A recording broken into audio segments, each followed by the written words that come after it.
Selamat petang saudara, terima kasih Anda masih bersama TVRI Sumatera Selatan, edisi hari ini Selasa 31 Januari 2023. Kali ini bersama saya Yeni Pikauli dan Muhammad Husin Ali, kami hadir menjumpai Anda guna menyampaikan sejumlah berita yang berhasil dihimpun tim redaksi Sumatera Selatan hari ini. Dan sebelum Anda menyimak informasi selengkapnya, inilah dua cuplikan utama Sumatera Selatan hari ini.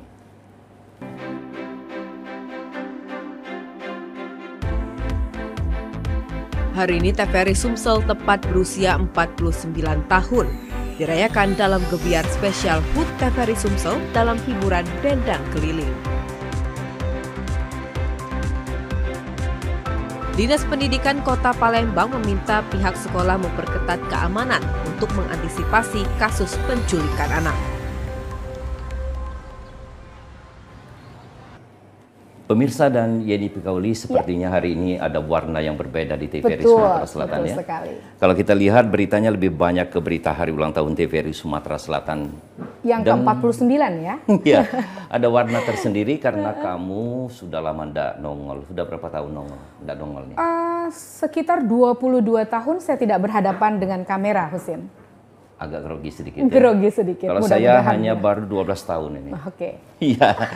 Baik pemirsa, informasi hari ulang tahun ke-49 tahun TVRI Sumatera Selatan akan mewarnai rangkaian informasi penting lainnya.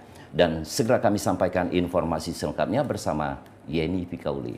Terima kasih Husin. Saudara, gebiar spesial 49 tahun TVRI Sumatera Selatan menghadirkan acara hiburan Dendang Keliling yang diisi oleh karyawan-karyawati TVRI Sumatera Selatan.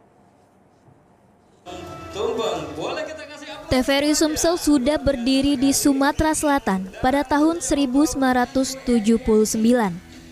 Selama 49 tahun TVRI Sumsel berperan dalam memberikan informasi, hiburan dan edukasi bagi pemirsanya.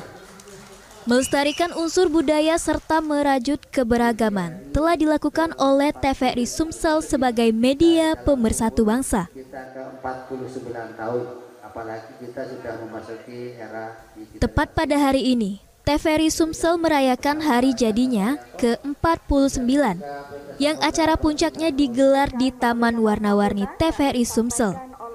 Acara siaran langsung Dendang Keliling diisi dengan panggung gebiar spesial 49 tahun TVRI Sumsel, menghadirkan para karyawan dan kru TVRI Sumsel sebagai pengisi acara. Para kru yang kesehariannya mengerjakan berita ataupun membuat program hari ini bersemangat mengisi acara hiburan untuk merayakan hari jadi TVRI Sumsel ke-49. Dengan dipandu oleh presenter TVRI Tiara Manjung, Dika Saputra, Rizky Amrina dan Andi M. Said, acara gebiar spesial 49 tahun TVRI Sumsel semakin meriah. Kepala TVRI Sumsel Partiman tidak ketinggalan turut serta menyumbangkan lagu. Berbagai lagu dipersembahkan oleh karyawan TVRI Sumsel, antara lain presenter lawas yang membawakan acara Gayung Bersambut, Ridwan Rifai, ikut memeriahkan gebiar spesial 49 tahun TVRI Sumsel. Ketua Peliputan Berita Harian TVRI Sumsel, Marhamah, Redaktur Metri Oktavia, Ari Eka Sari, Muzhar Afandi, serta tim liputan Adi Gunawan dan Regita. Kru transportasi dan fasilitas, Bambang dan juga Abu, turut menampilkan suara emasnya yang semakin memeriahkan suasana. Acara ditutup dengan penampilan kru teknik Utari Oktaviani yang membawakan lagu Pria Idaman. Tim liputan TVRI Sumsel melaporkan. 49 tahun TVRI Sumatera Selatan sudah mengudara. Banyak perubahan yang telah dilakukan, mulai dari televisi hitam putih hingga penyiaran digital. Berikut tanggapan beberapa kalangan masyarakat tentang 49 tahun TVRI Sumatera Selatan. Mengucapkan selamat ulang tahun kepada TVRI Sumatera Selatan yang ke-49 tahun. Dan tentu kami berharap kepada TVRI Sumsel untuk senantiasa memberikan tayangan-tayangan yang memberikan pendidikan kepada masyarakat, terutama masyarakat di pedesaan dan di kelurahan, dan mengangkat kegiatan-kegiatan sosial dan juga kegiatan ekonomi masyarakat di pedesaan.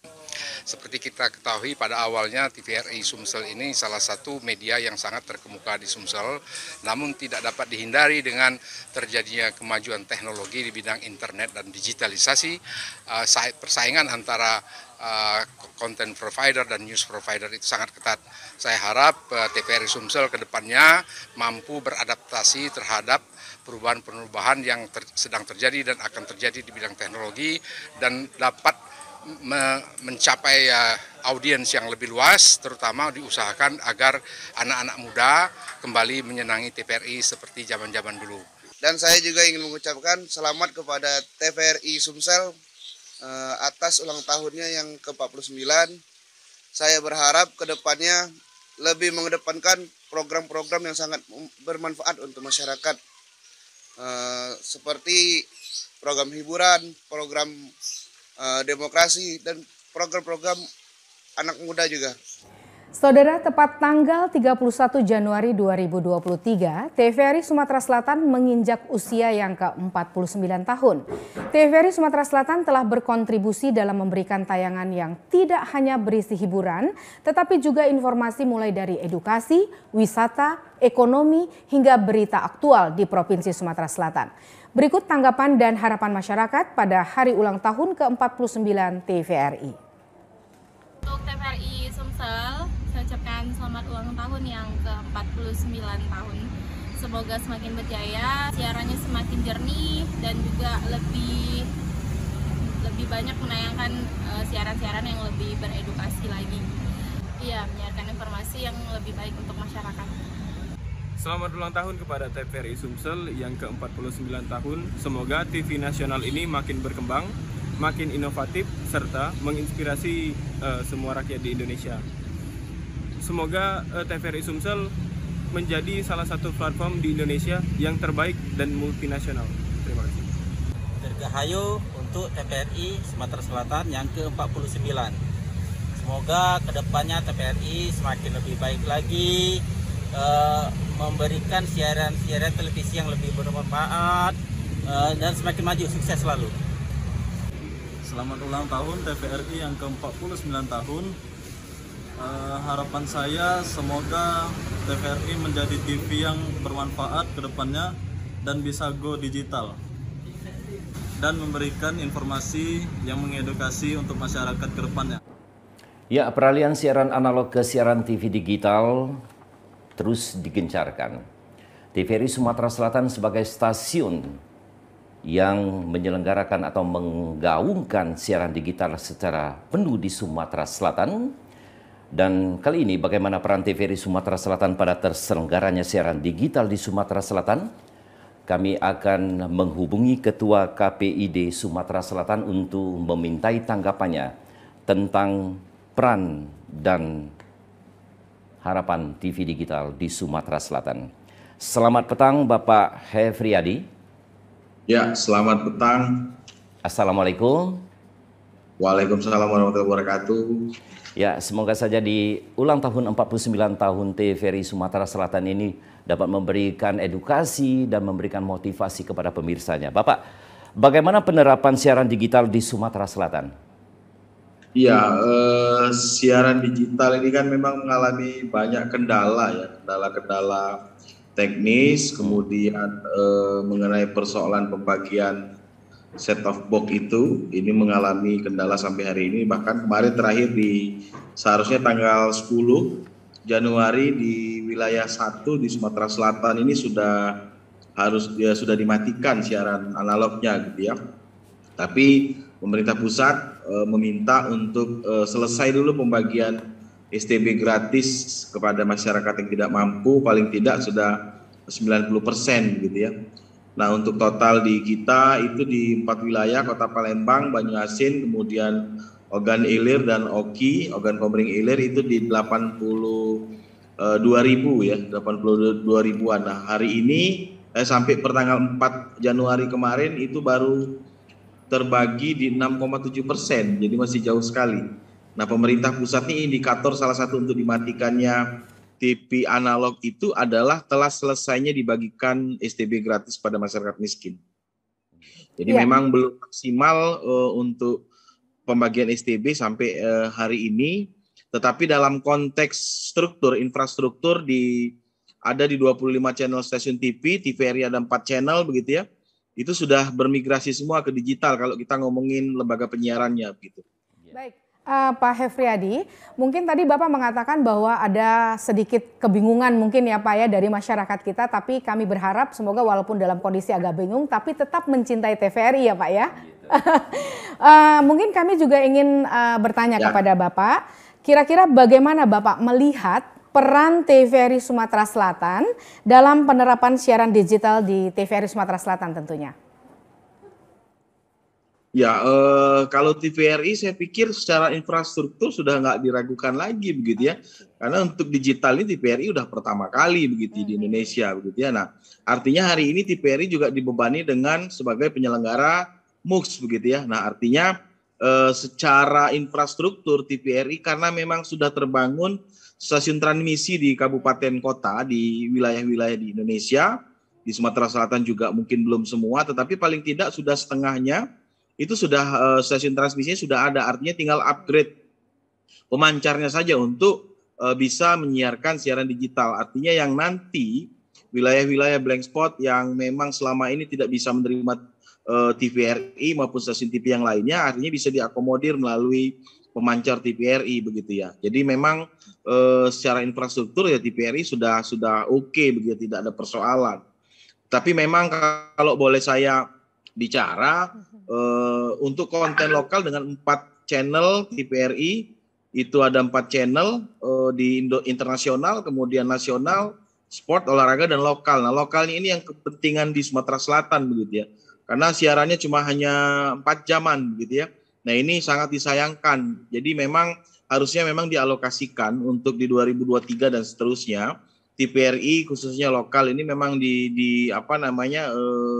siarannya jangan hanya beberapa jam saja, tetapi bisa agak panjang sehingga bisa mengakomodir bagaimana bisa masyarakat di Sumatera Selatan bisa mendapatkan informasi melalui TVRI.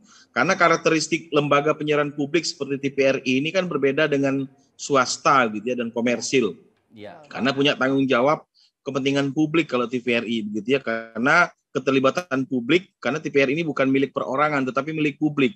Maka masyarakat umum pun bisa memberikan investasi kepada memberikan materinya kepada TVRI untuk kemajuan TVRI. Baik. Terima kasih Pak Hefriadi, luar biasa ini ya. Iya, luar biasa. Penjabarannya. Mungkin di akhir ini obrolan kita Pak, kira-kira himbauan dan harapan mengingat hari ini adalah hari ulang tahun TVRI ke-49, bagaimana Pak? Ya, usia yang 49 ini bukan usia yang muda begitu ya, sudah sangat luar biasa usia ini. Tinggal memang ke depan harapannya karena perubahan status TVRI yang cukup panjang perjalanannya sampai hari ini di lembaga penyiaran publik yang paling pas menurut saya secara teoritis dan regulasi, maka TVRI perlu memang memprioritaskan mendepankan kepentingan publik di tengah beragamnya media digital hari ini, kemudian di tengah media mainstream hari ini yang swasta khususnya begitu ya, TVRI bisa menjadi alternatif utama untuk menjadi konsumsi masyarakat untuk menonton begitu ya. Konsumsi masyarakat untuk mengakses informasi, untuk mendapatkan hiburan, untuk mendapatkan pendidikan. Inilah di TVRI, karena TVRI tidak punya kepentingan ekonomi begitu ya. Itu jadi harapannya ke depan dengan konten TVRI ke depan harapannya ya lebih bervariatif sehingga bisa mengakomodir kepentingan masyarakat. Apalagi besok ini 2024 sudah mau ke pemilu, maka TVRI menjadi garda utama untuk menetralisir semua hal-hal yang memang dalam tanda kutip ya negatif untuk hal-hal yang memang mungkin bisa memprovokasi. TVRI menjadi garda depan untuk menetralisir. Pak Priyadi, terima kasih atas kehadirannya di Sumatera Selatan hari ini. Mudah-mudahan TVRI Sumatera Selatan khususnya ke depan tetap menjadi garda terdepan menyampaikan informasi seputar wilayah Sumatera Selatan. Terima kasih Pak Priyadi. Assalamualaikum. Waalaikumsalam. Pemirsa, segera kami lanjutkan informasi berikut bersama Yeni Pikauli. Silakan. Terima kasih Husin. Masyarakat Kabupaten Pali dihebohkan dengan kasus dugaan penculikan anak.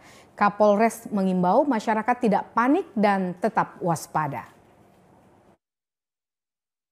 Beredarnya dugaan kasus percobaan penculikan anak di kawasan Desa Sumberjo yang menggemparkan warga Kabupaten Pali saat ini belum dipastikan kebenarannya. Hal ini diungkapkan Kapolres Pali AKBP Hairul Nasruddin. Pihaknya telah melakukan pemeriksaan TKP dan saksi, namun belum dipastikan apakah ada aksi percobaan penculikan. Pihaknya meminta masyarakat Kabupaten Pali tetap mewaspadai segala tindak kejahatan. Anggota Polres Pali juga terus intensif melakukan patroli di daerah rawan seperti sekolah. Tadi sudah langsung datangin ke korban, ciri-ciri pelaku mudah-mudahan segera disampaikan dengan jelas, gamblang, makanya nanti akan segera kami atensi dan kita juga mengimbau untuk masyarakat agar tetap waspada, hati-hati, jangan dengan orang yang baru kenal dan yang baru sok kenal dekat dengan iming-iming sesuatu, jangan langsung percaya. Terutama orang tua, guru tetap harus memantau putra-putrinya, memberikan tahu ke putra-putrinya dengan orang asing, jangan langsung percaya. Berita kasus penculikan anak melalui pesan berantai juga ramai diperbincangkan di sejumlah daerah, namun belum juga dipastikan kebenarannya. Muhammad Husniawan, TVRI Sumsel, melaporkan. Dari Pali, kini kita beralih ke Palembang, masih tentang isu penculikan anak. Dinas Pendidikan Kota Palembang meminta pihak sekolah untuk memperketat keamanan untuk mengantisipasi kasus penculikan anak. Isu penculikan anak Sekolah Dasar Negeri 239 di Kota Palembang telah beredar di masyarakat sejak 1 pekan lalu. Kapolrestabes Kota Palembang memastikan informasi penculikan pada anak sekolah dasar ini tidak benar atau hoax. Hal ini dikarenakan belum ada laporan hingga saat ini. Meski demikian, Kepala Dinas Pendidikan Kota Palembang, Ansori, meminta kepada sekolah, terutama PAUD dan SD, untuk meningkatkan keamanan di sekolah, terutama saat pulang sekolah, sebagai bentuk antisipasi kasus penculikan pada anak.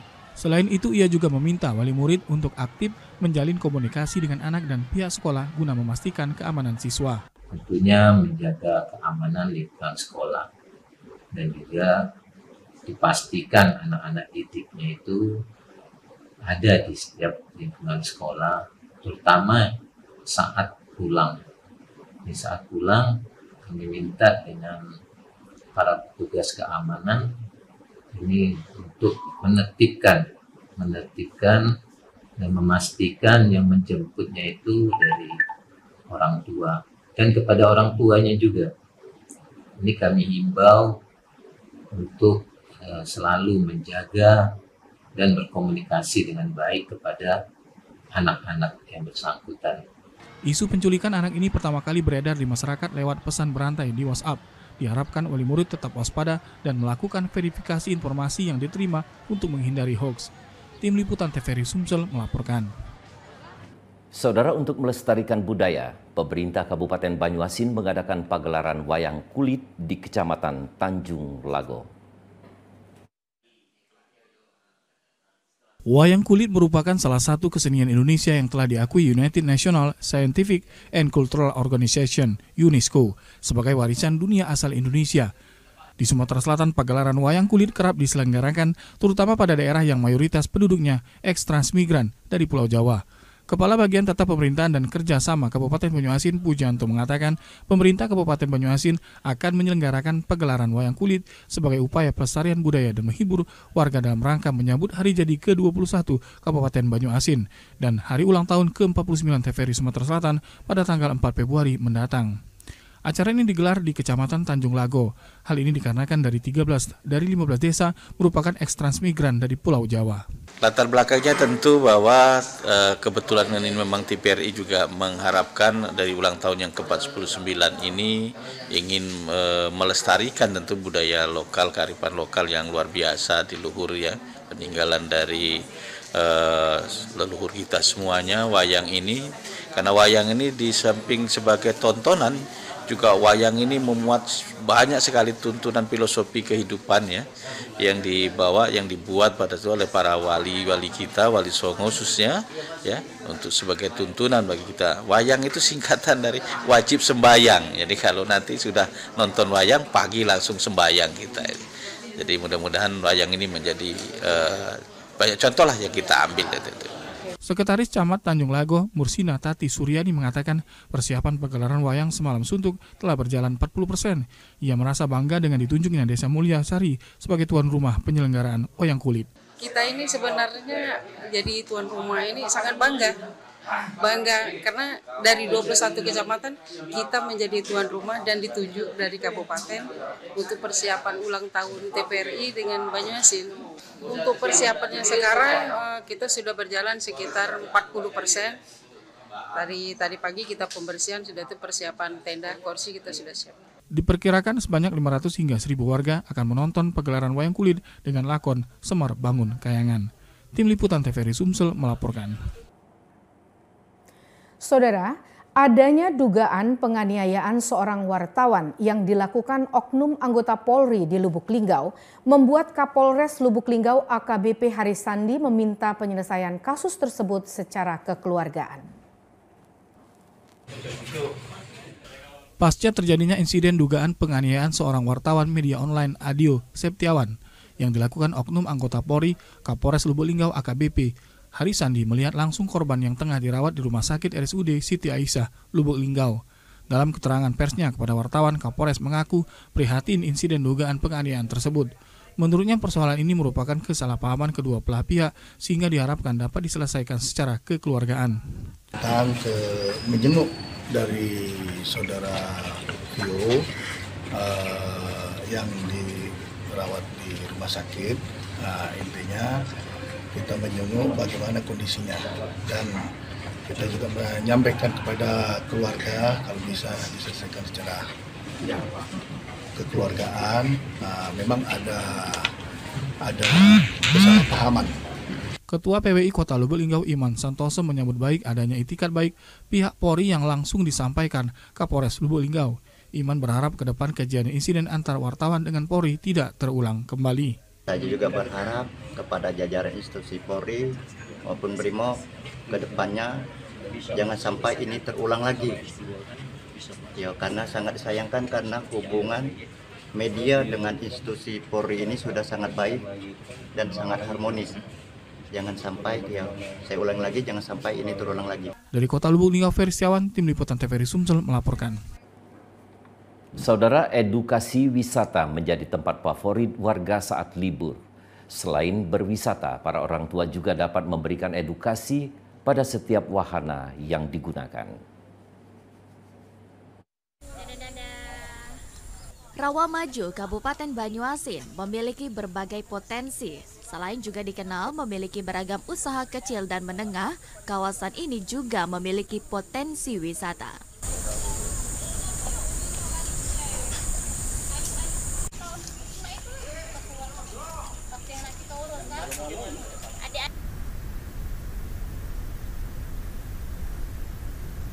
Kawasan yang tak jauh dari kota Palembang ini cukup dikenal dengan eduwisata.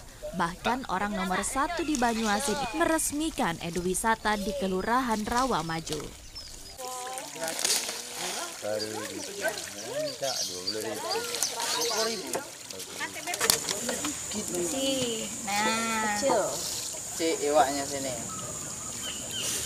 Kawasan seluas 2 hektar ini dilengkapi dengan fasilitas dan pendukung wisata, mulai dari perikanan, peternakan, dan pertanian.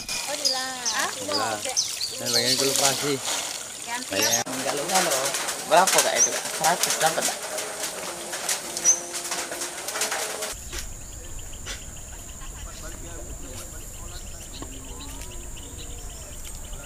Meski tergolong baru, kawasan ini akan menjadi agrowisata terlengkap bagi pengunjung, terutama bagi yang hobi memancing.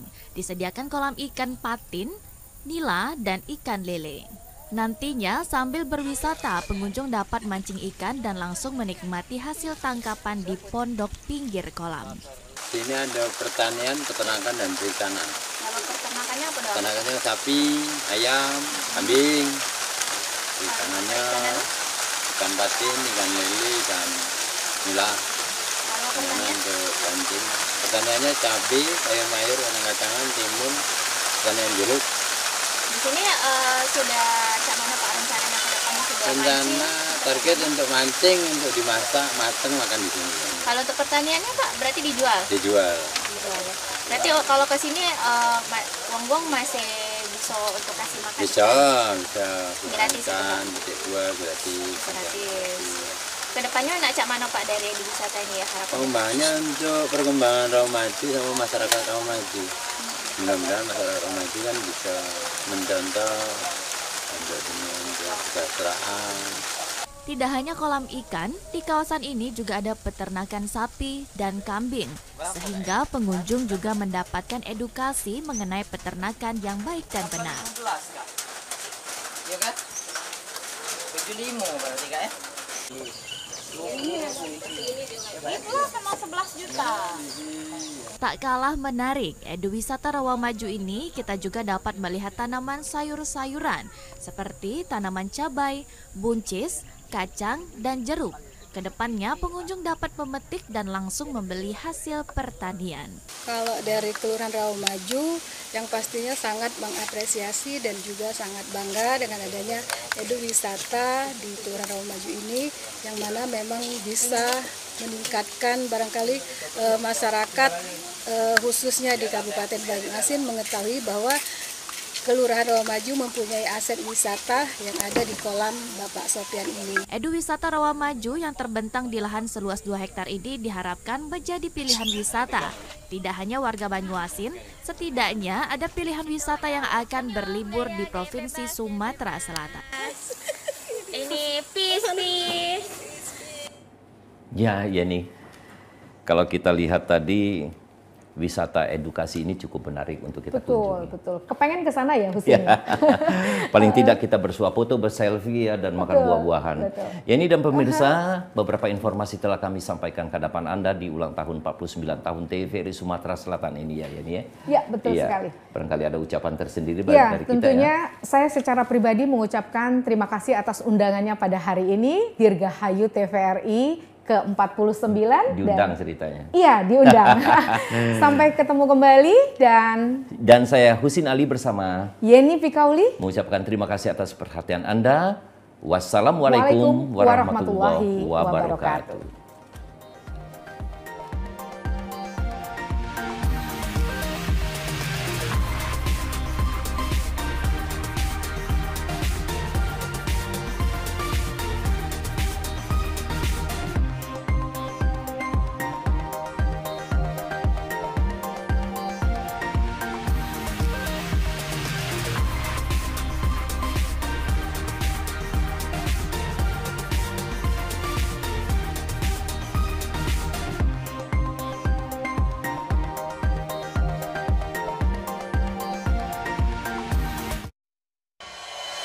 Thank you.